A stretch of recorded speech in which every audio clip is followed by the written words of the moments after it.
Hello everyone, it's Friday, and that means Friday League. So, this week instead of the regular champion showcase, we're gonna show you some art. Earlier this week, Simon shown during the Godforge demo 2.0 the Ceiba logo, or banner if you prefer. So, what is Ceiba?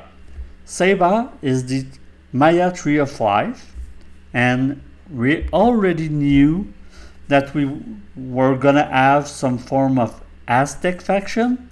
So now we know that one of the 10 factions, Ceiba, is the Aztec one. We previously had a showcase of Xolotl. Xolotl is the Aztec god of lightning and fire. Personally, I really enjoyed the second version of Xolotl that they did, the more green and blue one, but that's just color preference. Since he's a god of fire, they will probably go with the number 3, which is more fiery like. But anyway, we're not showing you Xolotl, it's already been shown. What we're gonna showcase this week is actually art and concept art of the Ceiba background. So, the graphism that we all know from Aztec and Maya culture is a lot of straight lines. So, they went naturally for real life inspiration. So, let's say the snake, it's the extruded line snake that's very like carved shape, because a lot of Maya art is stone carved. There's a lot of geometric patterns, very straight line, some square, a lot of line work.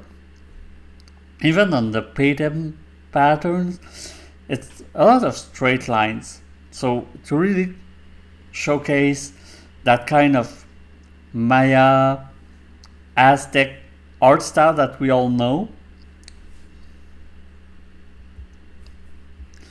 And naturally we get some pottery, and like any good game from Zelda to Skyrim, if you got pottery, you need broken too. You need to break pottery. I mean, every good game, if there's pottery, you break it. And since we know that we can break some things in the background, it's only normal that nothing's gonna withstand the awesome powers of our champions. So pottery are gonna end up broken naturally. And we also see again that same snake graphic line, the snake heads, and we also get a size comparison of how tall are the pottery compared to our characters. So we see them more in the background, but we get a glimpse of how tall are they gonna be.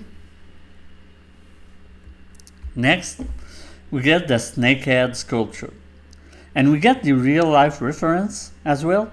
So we really see the accuracy of like how close to reality they're going with the sculpture and the art style, and it's really similar, like it's textbook similar.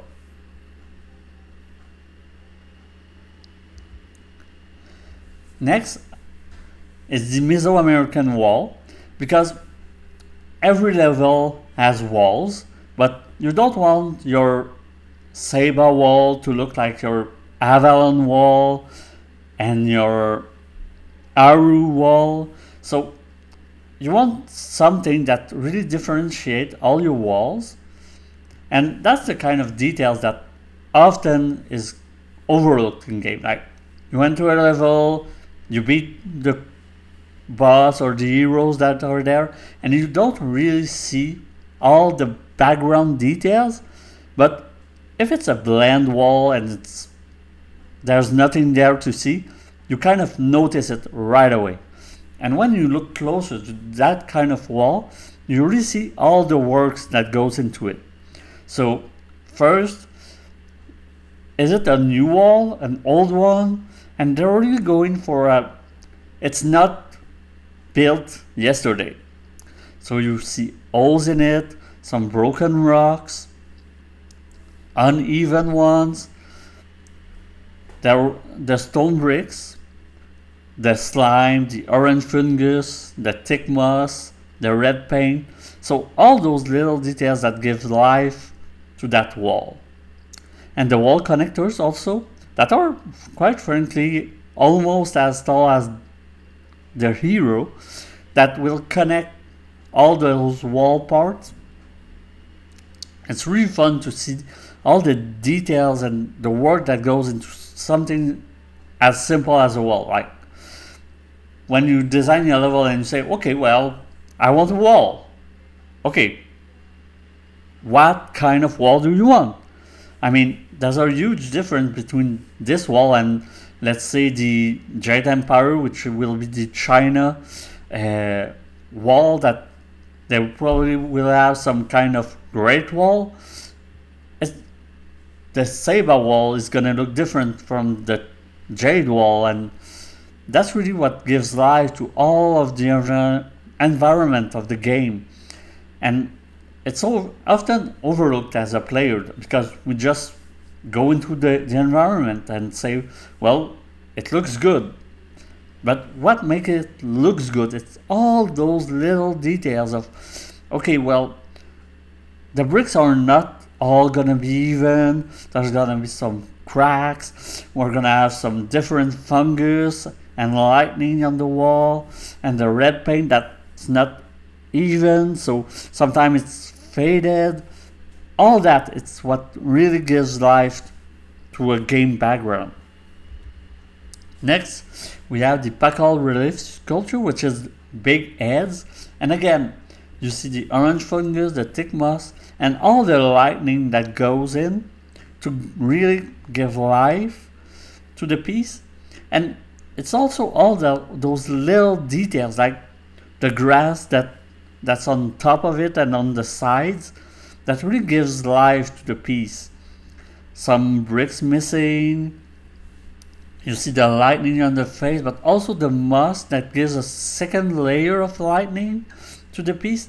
So all those little subtle colors and all those little details is really what makes the piece more alive, I will say. And that's really important in game, because you don't notice it, but again, if it's not well done, you're gonna notice it immediately. If it's bland, it's boring.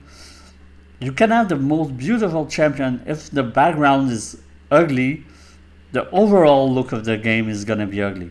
So all the attention to those details and the way they're building all the background is really important. And we really see the backside of, okay, that's how you do, because you can say, well, I'm gonna enter a level, there's gonna be walls. Okay, what are those walls gonna look like?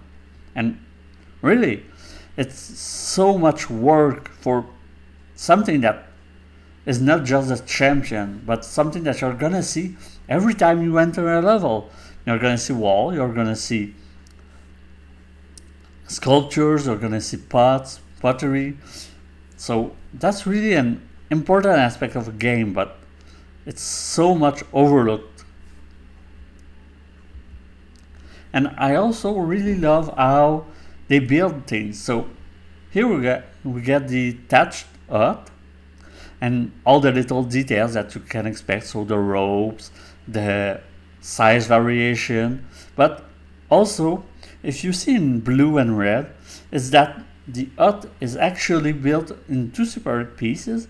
So they can take the blue piece and put it against a wall, and suddenly it's a different thing.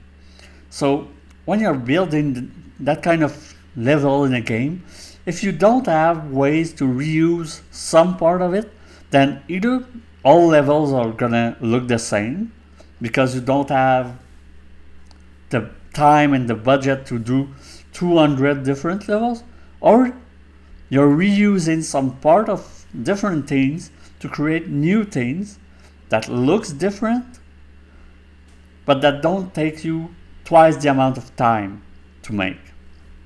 So that way of building all the levels is really interesting, because it means that you can have way more variety of levels without having that much more work. Well, it's still an awful lot of work, but less awful lot of work. Next, we get Mesoamerican Building 1, which is basically a stone building with wood trunks and thatch roof. Also, we still see the same orange fungus and thick moss that kind of get all the levels and all the things together. So seeing those same color of fungus, moss on every building means that all buildings are gonna feel part of the same environment. And you can use that thatch roof on, let's say, the Asgard faction buildings, but it's gonna look different on the Asgard faction building because you're not gonna get the same graphism, the same snakehead sculpture, the same orange fungus and thick moss. So all those little things make you build something and reuse part of it, and you're gonna get two different things from the same basis. I also love that the details of, you look at the entrance of the building, you still see a little bit of the entrance. So it's not just black, you kind of see the wall within the entrance. So it really gives the feel of that it's an actual building and not just a straight painting of a front building. So you really get the feel of the whole thing, and you can see the side views and back views of it. So creating the building in 3D means that you can use it on some level in the back view, in the front view. So all those things that makes you and allow you to give variation to your levels without creating 200 different buildings. So here we get another building with, this time it's a stone roof, and again you can see all the details that really makes it alive. So the wall junction, the holes in the roof, the bricks that are not exactly the same size, again orange fungus, thick moss, extruded line snakes to tie everything together, but you really see all those little details. So you can start from bottom to top, from left to right. Your eyes are always gonna catch something different.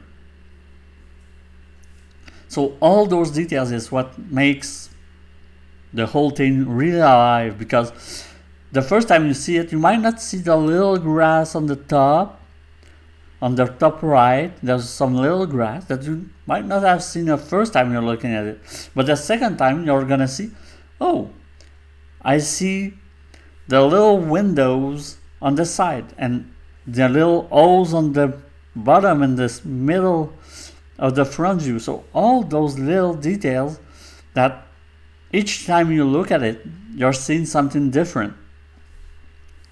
And you can look at it 20 times and see, oh, this time that's the part that catch my eye. Oh, this time it's that other part. So it's really what makes the building go live. It's all those little details tied together. And the reason why we want all those different buildings and all those different art pieces is because each level you want it to feel different. You don't want to go on level 1 to level 10 and always be on the same exact background. So you need small buildings, middle buildings, and you want the big pyramids at the end. I'm showing you the Aru right now because we didn't see the Ceiba one, but I'm pretty sure it's gonna look a little bit like that. So some stage where you don't have buildings, some stage where it's just side walls, some stage which is middle building, tall building, and the final stage will be like a big pyramid. Talking of more tall buildings, so this is the first concept of a tall building. So you see the size difference between the normal building and the tall building, who's like 3 times higher. And again, like the little Ceiba faction flags on the side, you can see all the little garden on the middle, the cobblestone on the lower part of it, and all that, those little details everywhere, like the blood on the stairs, the crack on the stairs, the top of it, that which is some unequal bricks. So all those little details everywhere and I mean, I look at that picture for like 20 times, and each time it's, oh, I didn't see that the first time. Oh, I didn't see this detail the first time. And so that's why it's gonna make the background so much more alive, is that you enter those background art and you're like, I didn't see it the first time. It's not just the same copy paste blend structure. It's so dynamic and so much little details everywhere that the artist put that you don't see on the first glance. Oh, there's that part of the wall that's broken. Okay, fine. But then you see, oh, there's some crack there. And all that art makes it that your eyes is never seeing exactly the same thing each time that you see the same picture, because you're drawn to different part of the building that are little details everywhere that catch your eyes each time. Then this is probably the big end of stage pyramid, and again, all those little details, and you really see the difference in size. Like the normal building is smaller than the top of the big pyramid, so even the tall building is crazy small compared to that huge pyramid. Again, you see that blood spatter on the stairs because apparently there's not enough rain in the Amazon to wash out all this human sacrifice that is going there. And you get that cool vibe of a really tall building with the gardens, all the little details in the stone walls. Again, orange and green fungus and moss that really ties the whole thing together. The little graphism of snakes that goes from bottom to top, the red paint. Really, I mean, it's amazing work. It's so beautiful. And when you tie, it's really when you tie all those little details that we've seen together that we really get something that's alive. So here we get the level concept. So the big end of stage pyramid in the background, the pottery on the side, you get the buildings everywhere, you get the face on the left side, the sacrificial altar with the blood pool on the center. So all those little details that really convey the story and the feeling of the level. I mean, I look at that picture and it's gorgeous. You really want to enter that realm of amazing fantasy. So that's the Ceiba level concept, and I mean, it's just great. It's so gorgeous. And last picture, is the mechanical totem calendar. At first glance, you might think, well, you should have shown us earlier, like the level concept was way greater than that mechanical totem that's probably going to be in the background. But it's all on what you don't actually see. So yeah, you see the snakehead sculpture, the orange fungus, the graphism, the size of it, the extruded and old part. But on that level asset, what really caught my eyes was the left part, the green, red and blue part, that each cylinder can rotate independently. The totem is kind of moving calendar system. You might think, well, okay, it's just the mechanical totem, but what it made me think of is really those old God of War game where you had some things to do in the background to unlock a level, so that kind of place all three stages of the totem together on the right side. You click and you rotate the blue part, then you rotate the red part, then you rotate the green part, so it all aligns to unlock a secret room. And we do know that the ultimate abilities allow you to interact with the background. So maybe if you use like 3 times your ultimate, the first time it rotates the blue part, the second time it rotates the red part, and the third time it rotates the green part, and then unlocks the mastery, a secret masteries or a secret area of the game. And so that use of almost those old mini games that you can find in console gaming, that you get to a level, you have that mini game of rotating the calendar to unlock, let's say, a level or some masteries or some shard or goodies.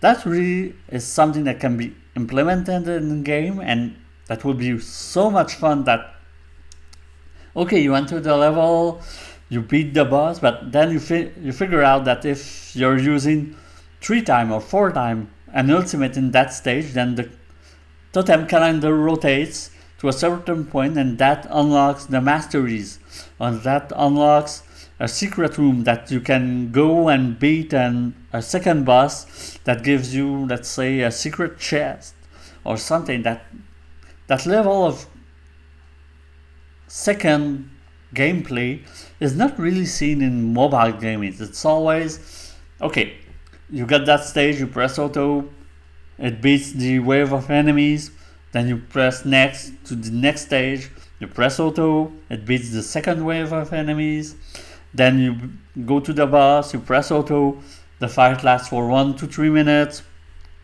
Okay, boss beaten. But that level of mini games of, okay, if you do that on that level, if you hit the background 3 times, it rotates the totem and that unlocks something else. It really gives a second dimension to a game. And that's the big distinction between like usual mobile gaming that is more like plug and play. You put your team, you press next until everything's done, and that kind of more console gaming where you have some mini games, you have some interaction with the background that you need to pay attention to it. So it might be just a regular mechanical totem that's in the background and that has nothing to do with the game besides looking cool, but you can really have a second degree to it, and it really could make for something really awesome in the game. So thanks for listening.